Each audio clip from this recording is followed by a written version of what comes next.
اور بعض مفسرین نے لکھا ہے یہ جو حضرت موسیٰ دعا مانگتے تھے نا ربی شرح لی صدری ویسر لی امری، یہ وہ آگ کا انگارہ جب کوئلہ منہ میں رکھا تھا نا تو اس کی وجہ سے زبان میں کچھ لکنت آ گئی، تو آپ دعا کرتے تھے کہ یا اللہ میری زبان کی وہ بند گرا کھول دے تاکہ میں کھل کے فرعون کے سامنے بات کر سکوں۔ وہیں حضرت موسیٰ پلنے لگے، وہیں پلے، وہیں جوان ہوئے، وہیں اللہ نے ساری دولتیں دی، بہن بھی ملی، ماں بھی ملی، اور سارے عزیزوں کا پیار بھی ملا۔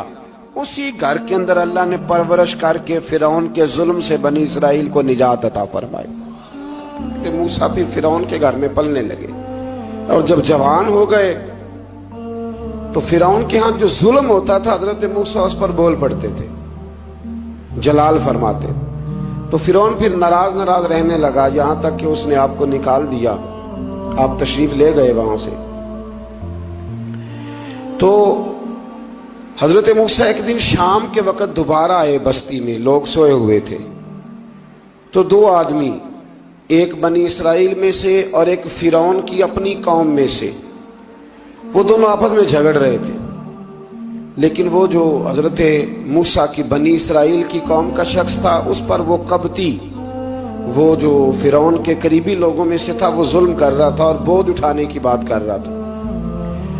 اب اس نے حضرت موسیٰ کو پکارا کہ یہ دیکھے میرے ساتھ کس طرح کی بات کر رہا ہے، تو حضرت موسیٰ کا ارادہ بھی نہیں تھا، آپ نے بس اس کو سمجھایا، پر کچھ لوگوں کو سمجھ، تو حضرت موسیٰ نے پھر ایک مکہ مارا، ایک گھونسا مارا، صرف ایک ہی۔